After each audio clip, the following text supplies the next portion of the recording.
Hello, everyone, and thank you for listening in. This is Jessica Count, Sales and Events Manager with California Hotel and Lodging Association. While everyone is dialing in, I'd like to announce our upcoming Crystal Ball webinar series that will be held every Thursday in August. This forecast is meant to provide you with trends, economics, and the outlook now shaping California's hotel and lodging industry going forward after COVID-19 crisis. Some of the topics will include economic survival in a pandemic, the state of the hotel industry, and clarifying a fuzzy future. So please go ahead and visit our calendar on our website at calodging.com, as we'll be opening up registration soon for you. In today's webinar, hospitality practices and resources for infection prevention and control will be recorded and posted on our website as well. You can go ahead and please type in any of your questions during the presentation, and we'll do our best to clarify those for you. And today we'll hear from Juan, make sure I pronounce this right, Juan Canvelas, Scientific Information Manager with Procter & Gamble Professional. He received his PhD from the University of Cincinnati and will be presenting alongside of Rohan Vardy. Rohan, a hospitality account executive with Procter & Gamble Professional, has been with the company for 5 years and will be leading today's presentation. So thank you so much for joining us today, and we'll go ahead and pass it on to you, Rohan. Thank you. Great. Thanks so much, Jessica, and thanks everyone for tuning in. Juan and I are excited to get to connect with you all, and hopefully you all walk away with some further tidbits of knowledge as we move onwards and through and forward with this unique environment we're in today.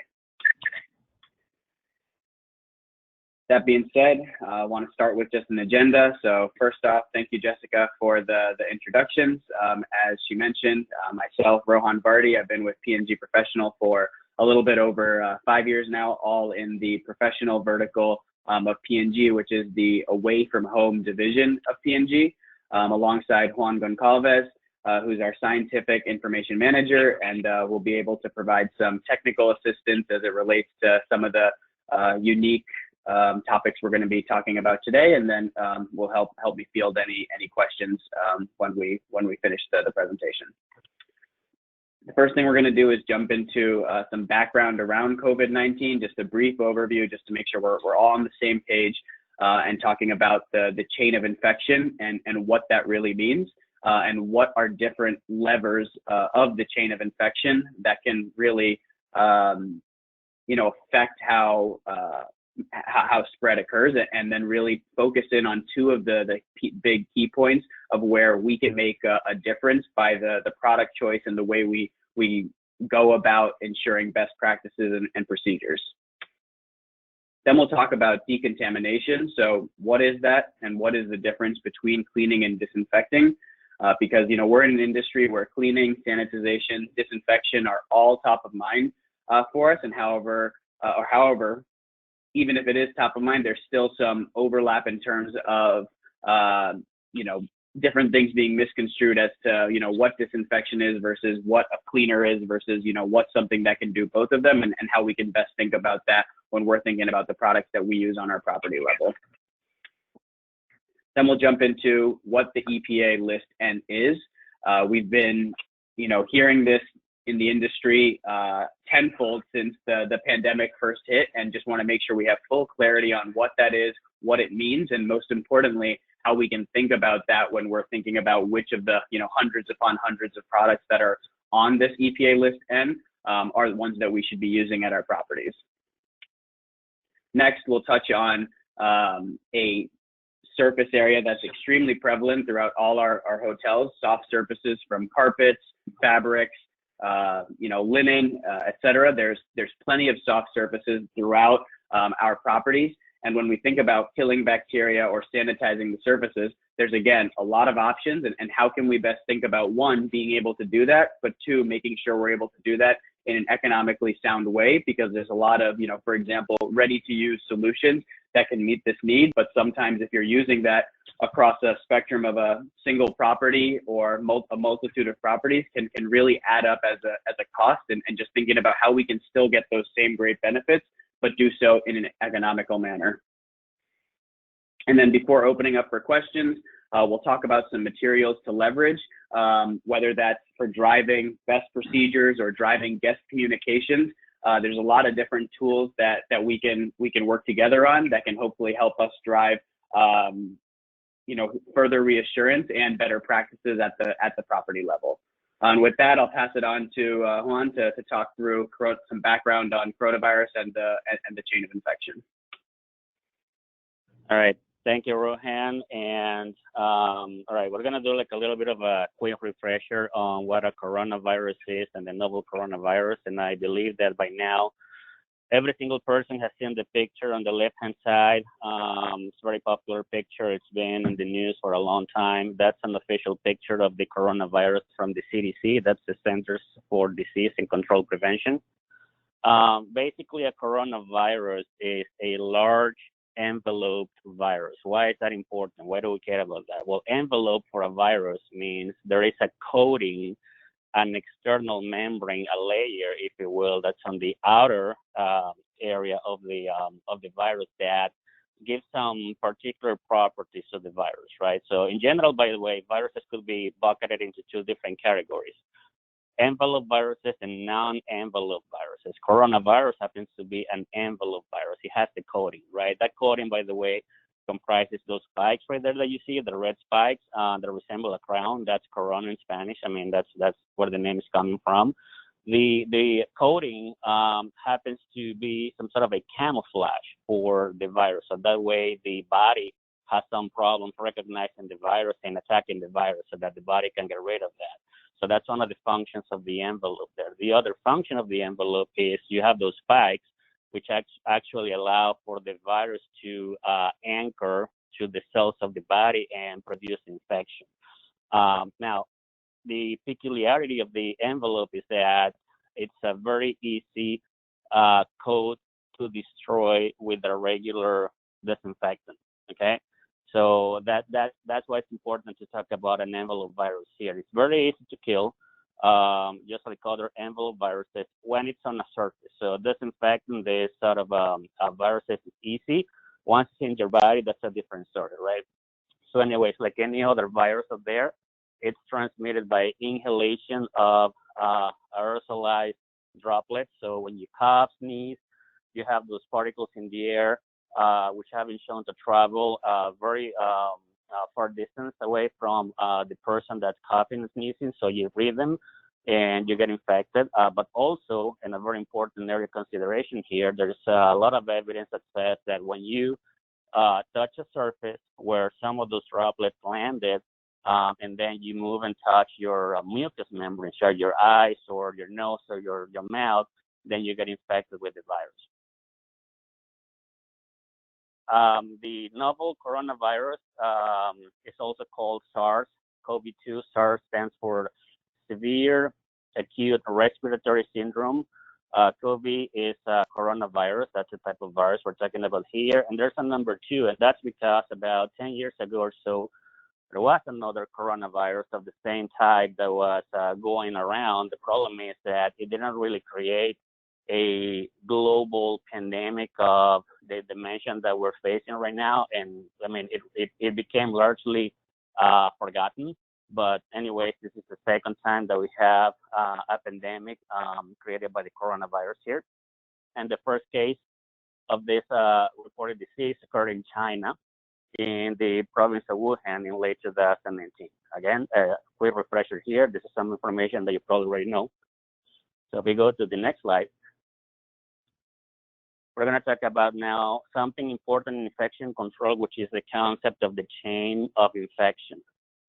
So there's 6 different things, 6 different links in the chain of infection that need to happen for an infection to occur, right? So number 1, we need to have a pathogenic agent. So that would be your bacteria, your virus, your fungi, or your parasite, right? We need to have a reservoir. A reservoir is what we consider a surface that's dirty, right? So that would be, for example, a doorknob that has some contamination in it. There's also the portal of exit. The portal of exit is basically where in the human body the microorganisms are being secreted or expelled. In this case, it will be basically the mouth or the nose when you're sneezing or coughing, for example. There's also the mode of transmission, which is how the bacteria or the microorganism goes from one infected host to the susceptible healthy host, and that will be in a lot of cases through, for example, inhaling, but also from touching. And that's why you have there, you have the symbol there of the hands are shaking. You have also the portal of entry, and that will be for the person, the host that's susceptible, that's healthy. That's the mucous membranes, as I mentioned before. You touch somebody that, or some surface that has contaminated, that's been contaminated with the pathogen, and now you touch your nose, now you get infected. That's the portal of entry right there. And then you need to have a person that's healthy, which will become now infected, and therefore the cycle goes on and on and on and on. All right. To prevent the transmission from occurring, basically you have to break this chain, and you can do it in any of these 6 links that you have right here.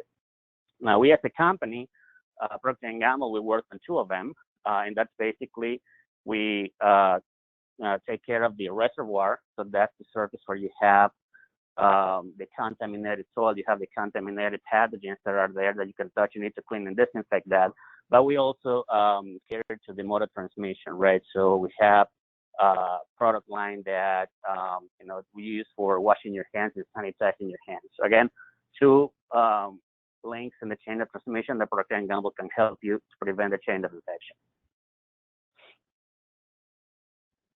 Now, let's talk about something that's a very important concept that's very overlooked in my experience, and that's a concept that we in Procter & Gamble use, what we call decontamination. So decontamination is a process by which you are both cleaning and disinfecting a surface, and that's a key concept. Right?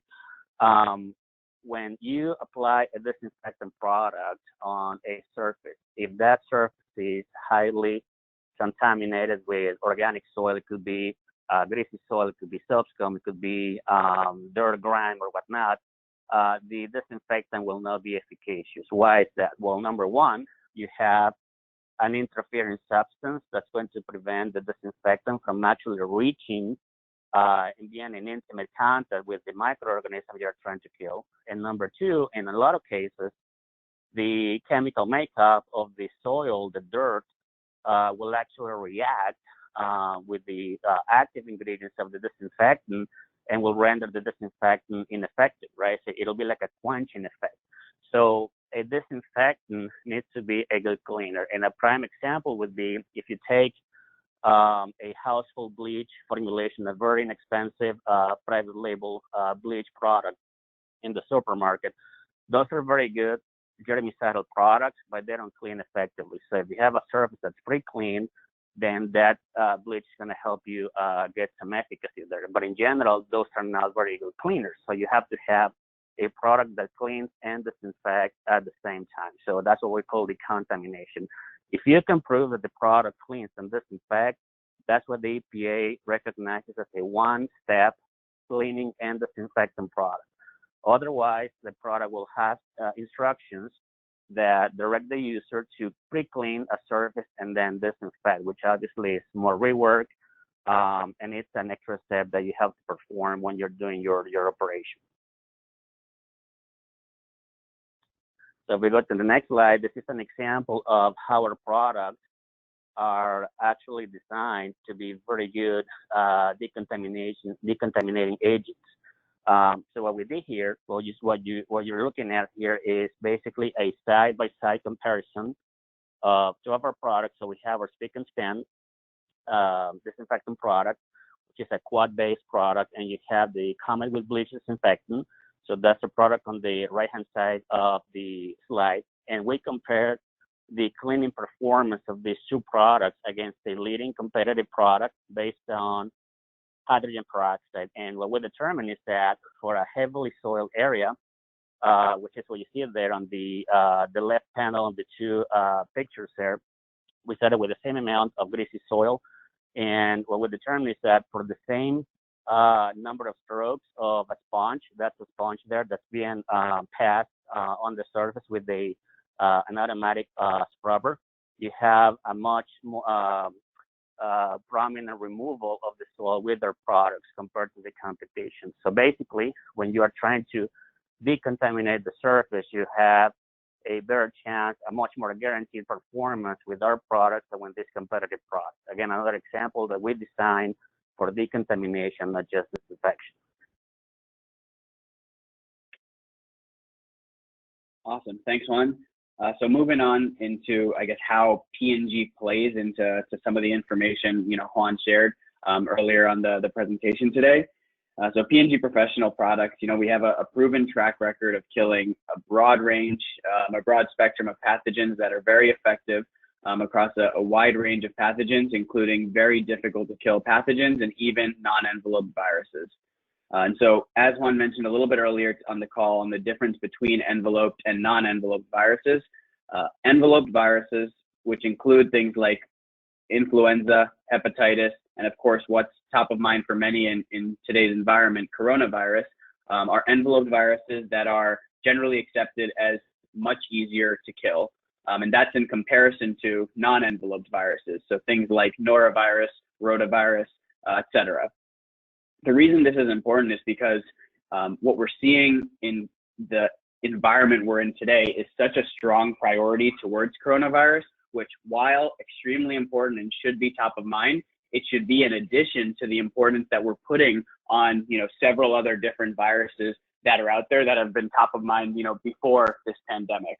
And that's why focusing on products that are able to tackle both enveloped, inclusive of coronavirus, as well as non-enveloped viruses, is a crucial point of differentiation to make sure that you're keeping top of mind when you're assessing, which products you want to be using on your property to clean your rooms and clean your tables and your kitchens, etc. What's great about the P&G Professional program and product array we have is that we have several products that are on the EPA List N, which we'll talk about in just a bit. And secondly, is that customers know they can continue to leverage our hospital grade disinfectants. So whether you were using, if you were using P&G's program prior to this pandemic, if you were using products like Spick and Span 3-in-1 in every single hotel room, in every single guest room, products like Comet Disinfecting Cleaner with bleach in every single kitchen that's on our program, it's not like there needs to be a changeover in product array or products that you're using, but instead it's more so that you're making sure you're reiterating the best practices to driving the best clean, because this product array is able to tackle high touch surface areas encompassing both enveloped as well as non-enveloped viruses. And again, the enveloped virus piece, as I mentioned on the initial part of this slide, is where coronavirus lies. So being able to tackle it with the full SKU set that we have is a huge offering and point of differentiation. Now moving on to the EPA List N. So we've been hearing this mentioned, broadly across the industry over the past couple months. Why haven't we heard about it before? So this EPA List N is a list that was developed by the EPA, the Environmental Protection Agency, of a list that specifically has disinfectants that they've approved for use against SARS-CoV-2, which of course, as Juan mentioned, is the virus that causes COVID-19. And the way P&G and many other manufacturers and brands and chains view the EPA as the bar standard of disinfection for having a product that's registered for use against different types of viruses, it is really where we want to focus our concentration on to ensure that we're leveraging a product array that includes products that are on this list. As we think about P&G, as I mentioned before, we've got a slew of several different products that are on the EPA List N, but most importantly, our core branded products like Spick and Span 3-in-1, like Comet Disinfecting Cleaner with bleach, like some of our other products like Microban and our number 33 floor cleaner, or our clot sanitizer at a disinfection dilution rate, are all on this EPA List N and are all part of our core program that we've been pushing for use even prior to this pandemic. So for those on the call that are already on our program, thank you. And I'm sure you've seen that the priority really isn't towards what different products do we need to get onto our property, but really ensuring that we're driving best practices at the property level and reiterating the best procedures in room, in the kitchens, in the dining area, at the front desk, etc., to ensure we're doing our part to properly clean and disinfect with one step on these high-touch surface areas. Moving on to soft surfaces. So again, between carpets and many other fabrics, the curtains in a hotel room, there's several areas that we classify as a soft surface within our properties. There's a lot of priorities towards what we're looking to do towards these soft surfaces, starting with ensuring that we can eliminate the odor and eliminate odors and freshes. So is that something that the product we're using on soft surfaces can do? As we know, some of the biggest pain points from a scent standpoint in a hotel room come from body odor or smoking. And a lot of those odors are not sticking to hard surfaces, but are getting ingrained and sticking to some of the soft surfaces in our room, like a carpet or linen or curtain. And that's where having a product that is specifically geared towards eliminating odors on a soft surface can be crucially important. Next, before this pandemic, that number one piece of eliminating odor and freshening was really the driving force.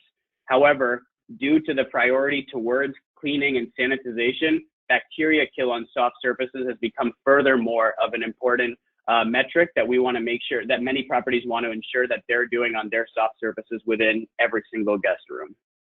Finding a product that's able to kill 99.9% of bacteria is a great qualifying action to ensure that you're driving kill towards specific bacteria that could be living on these soft surfaces. Third, preventing growth of mold and mildew. So again, something that can happen on a wet surface, particularly if it's something that's being exposed to high moisture or is getting wet and then air drying, is where that problem could really arise or be magnified. And then lastly, doing all of that in an economical solution. As I mentioned on the initial slide of this call, while we were going through the agenda, there's a lot of solutions out there that are able to accomplish everything we've just listed above. However, they're doing so in a ready to use or, candidly not a very economical solution versus some of the other offerings that are there. I've circled the Febreze Professional Sanitizing Fabric Refresher, which can hit on all four of the points that we've just previously discussed. And again, while it is available in a 1 gallon ready to use product, it's also available in a concentrate that can be set up through a dilution unit to ensure that you're able to check all these boxes and do so in a very economical way.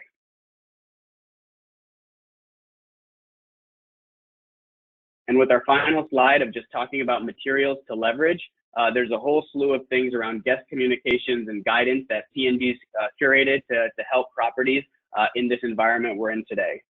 First, with guest communications is P&G's Clean Plus experience. You can see it on the right side of the slide here, where we highlight many of our brands and hint on the fact that this is cleaning and disinfection that you can count on. So these are digital assets that can be leveraged by a property on our program to print out, to leverage as a desk stand at the front desk or something to put in front of an elevator or wherever you can drive eyes to see, for your guests to see that, wow, this property where I'm staying at right now is leveraging products, is leveraging brands that I know and trust and use at home to keep my family safe, is what's being used here from a brand standpoint, and can give that further reassurance to a guest who may not have had it otherwise. Secondly, hospitality reopening guidance. So P&G's curated a 10-page document that aids as a checklist to your overall procedures.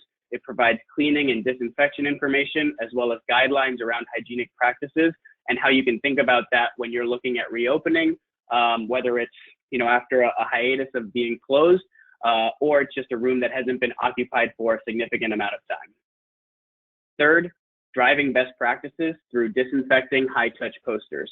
So driving best practices at the property level with posters that highlight common high-touch surfaces that can benefit from more frequent cleaning and disinfection. So these are posters that can be put up in the back of house or in a laundry room so that your staff can continue to be reminded what are the most common high-touch surfaces that are going to be seeing the most touch points from guests, from employees, from anyone, to ensure that on a frequent enough basis, they're able to leverage the product array to go and properly clean and disinfect those surfaces.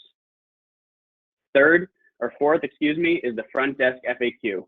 We're in an environment today where we're getting more and we're seeing more and more questions from guests to the front desk attendant or to a staff around what products are being used, or what's the EPA registration number, or is this a product that can be effective against COVID-19? And being able to have staff on site that can properly articulate that answer and drive guest reassurance can not only help the guests feel more reassured as they're, go into their room, but it can hopefully lead to a better experience and a better stay, which can lead to a higher review on TripAdvisor, or ultimately and hopefully lead to an increased chance at that same guest choosing to stay at the same property the next time they're in the area and need a hotel or need a place to stay. And then finally, the overall P&G professional program. So with brands like Tide, Spick and Span, Comet, Cascade, we offer on-premise laundry, daily cleaner, and total food service solutions. And we've got a team of P&G representatives spread across the country. And this presentation will be recorded, and we'll be following up with all of the material around posters, reopening guidance, guest communications, and an email to all attendees. And it'll include this phone number as well. If you're interested in learning more, just call this 1-800 number, and we'll have the correct local P&G representative reach out to you so you can learn more about what our program offering is. All right, Jessica, I'll pass it back to you, and I think we can open it up for Q&A. Okay, great. Thank you. So just as a reminder here, if you can go ahead and type in your questions into the toolbar, we'll go ahead and open that up now. And so our first question here is, are there chemical programs out there for hotels to use that do not involve changing the lineup of chemicals that were being used before the pandemic? Hey, sorry, Jessica, you were breaking up a little bit. Would you be able to repeat that? Oh, so sorry. Let me try that once more here. Are there chemical programs out there for hotels to use that do not involve changing the lineup of chemicals that were being used before the pandemic? Is that better? Awesome. Yeah. Yep. Great question. So definitely. So when we think about many of the products that we just talked about that are able to encompass enveloped and non-enveloped viruses, programs like P&G Professionals, where our products were the core parts of our program prior to this pandemic, and they are also on the EPA List N, and they are also one-step cleaner and disinfectant. That's a huge point of differentiation for consideration. So feel confident that you're doing your part if you're on the P&G program already, and if you're not, just make sure you're taking the steps to ensure that you're leveraging products that are not only on the EPA List N, but are hopefully, one-step cleaner and disinfectants. And again, as I mentioned earlier, if you're interested in learning more about our program, that 1-800 number will be sent alongside the materials I shared just now. Thank you. And our next question, can you explain your dwell times, how to effectively execute dwell times, and why other products are on a lower dwell time? Awesome. Yeah, that's a great question. So when we think about the viruses we were talking about earlier, where it's not just coronavirus, but it's really enveloped viruses and non-enveloped viruses, that's kind of the bar standard of where our dwell times hit at. So when we think about spraying our products or putting them on a surface and we have a dwell time there, it's ensuring that it's able to tackle both enveloped as well as non-enveloped viruses. And I think you'll see that there are several products out there that are, I guess maybe for lack of a better word, cherry picking a certain dwell time that would be able to help with, specific to SARS-CoV-2. But if you look at what the dwell time would look like for a non-enveloped virus, and if you want to make sure you're encompassing all the things that are top of mind and priority for us right now, I think you'd find a longer dwell time in terms of what it would be looking for in practice. And then from an application or an in-use standpoint, I think the best way to think about that is making sure we're driving efficiency at the property level in room. So if a housekeeper is spraying the product on different high touch surfaces and needs to wait for a certain allocated dwell time to elapse, ensuring that instead of just waiting while it's swelling, the proper procedure has after you're spraying to go and do other tasks like, restocking the towels or changing out different signage on the door, or different things that can be done in the room while ensuring you're getting the needed dwell time, regardless of if you're on the P&G program or not. All right, next question. Does the refresher kill COVID-19? Does it work like a shampoo for carpet?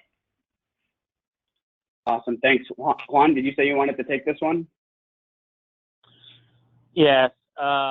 So I'm going to add a little bit more to the question. The sanitizer, a sanitizer product is not the same as a disinfectant product. Okay. Disinfection is a much higher level of kill than a sanitizer or sanitization. So when you hear the word it's a sanitizer, the sanitizer is not killing COVID-19. You need to have a disinfectant product for that. When you have a product that sanitizes fabric, it's not going after viruses, and that's not because the product is not properly formulated. That's not because there's an issue with the formulation itself. It's basically because there's no protocol dictated by the EPA, which controls how you test and substantiate the claims, that actually allows you for testing a product to kill viruses on a subsurface, right? So we hear this question all the time, right? And the same thing happens with a hard surface. If you have a hard surface sanitizer, like a fluid contact sanitizer, for example, that's not going to kill coronavirus or any virus at all, because sanitizers don't go after viruses.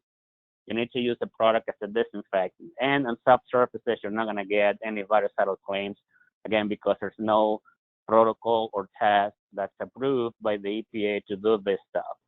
I've seen some say blogs or articles on the internet, or people that publish some data that tends to suggest that this is possible. We gotta be careful with third-party labs or companies that are doing tests on the side to prove certain claims. The claims need to be approved by the EPA, otherwise the claims are illegal. And kind of just adding one more to kind of sum that up. So as it stands today, the EPA has not approved any products for spray use for killing COVID-19 on a soft surface. Right. Thank you. And we have a follow-up question here. What do you recommend then for carpet? All right. So Juan, there would is, you like to? well, yeah, it's a good question. So this is Juan speaking now. So we've had similar questions for fabric in general, for linen. We've had questions about how do we handle clothes, for example? How do we handle linen? How do we handle upholstery? And up until today, there's no clear evidence that the virus can get transmitted through subsurfaces. Now, it's possible that because the virus lives in the bodily fluid, so for example, you cough, you sneeze, and there's like a fresh splash of bodily fluid on a surface, I mean, there's certain risk there. It hasn't been proven that that's a way for the virus to get transmitted. So what you have to do in this case is just shampoo or treat the surfaces as if you would like in a regular laundry application, for example, if we're talking about linen, or if it's a carpet, just a carpet shampoo or a carpet cleaning process, which you can follow with a sanitizer. But sanitizer in this case is not going to give you an effect on viruses. It will give you other effects if you want to add on top of the cleaning. We have to keep in mind one thing. When you're washing your hands, you're now disinfecting your hands, and yet that's a very good way of removing the virus from your hands. The rationale is that the soap will remove the soils that are harvesting the viruses. The same thing happens in the laundry cycle. If you have any bodily fluid that's harvesting the virus, it gets removed because of the detergent, right? So if you do that in the carpet, then you should be fine. Thank you. And our next question, What is one of the biggest changes you are seeing from guests in today's environment, and how is P&G helping properties handle that? What steps can the property take? Awesome. I think kind of the point I mentioned on the materials to leverage slide just now around the front desk FAQ kind of answers what P&G is doing to help with that. I think from a guest standpoint, the need for or the desire for reassurance and asking questions around disinfectants being used, EPA registration, EPA registered numbers. Those are things we're seeing at significantly heightened rates versus ever before. I mean, candidly, I'd never heard of a guest asking about the EPA registration number of products that are being used at a hotel prior to this pandemic, right? And I think that the reassurance you can provide to a guest will pay its dividends significantly stronger if you have staff that are equipped and able to answer those questions. So I think from how is P&G helping with that, I think it's kind of twofold. Of one, providing material like the front desk FAQ so that those at the front desk who are having the most number of interactions with the guests at check-in to field those questions are equipped. And then two, the guest communications piece around the Clean Plus experience, where you can highlight some of the great P&G brands that drive that home away from home feeling to guests as they come and check in, and drive that sense of reassurance, are two of the item points that P&G is doing. And I think on the final part of the question of what the property can do is, I think prior to this pandemic, the priority towards proper cleaning, sanitization, disinfection was really prioritized towards strictly the housekeeping staff and the housekeeping teams. And I think having individuals that are, or staff that are going to be interacting with guests as part of the training conversation that was previously given just to the housekeeping team can be a huge value add a property can take for many of the reasons I just mentioned above, of being able to properly articulate many of those item points to guests as questions arise. Okay, thank you. I don't see any other questions at this time, so we'll go ahead and wrap up here. And Rohan and Juan, thank you again for presenting for us today and sharing these best practices for hospitality, as we are seeing more hotels are reopening for leisure travel in addition to essential. So again, as mentioned earlier, if you could please refer to our website at calodging.com, and we'll have the recording available for you. And please note, our next CHNLA's COVID-19 State Update webinar will be held on July 16th, along with several other webinars we do have scheduled and listed on our website. And thanks again for joining us. And this will conclude today's presentation. Thank you.